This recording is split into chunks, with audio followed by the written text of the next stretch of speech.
Гравче, тавче, или што би рекле некои од нашите соседи, тавчето на гравчето. Тоа е наше национално обележие, така. Сите ние сме го некогаш конзумирали или во иднина ќе го конзумираме. Не можам да сватам некој што не пробал гравче, тавче, живе во Македонија тогав голем број на години.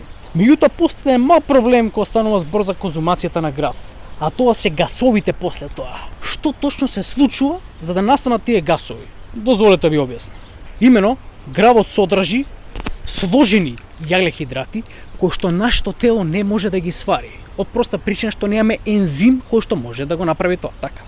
Па што се случува? Тие од тенкото црево преминуваат во дебелото црево, каде што природно постојат микроорганизми, односно бактерии кои што анаеробно, без присуство на кислород, ги ферментираат тие олигосахариди и како нус продукт на сето тоа настануваат гасови, како што се јаглороден диоксид, метан гас. И тие гасови или се враќаат назад, па настанува надуеност, или излегуваат од нас по некои од природните процеси.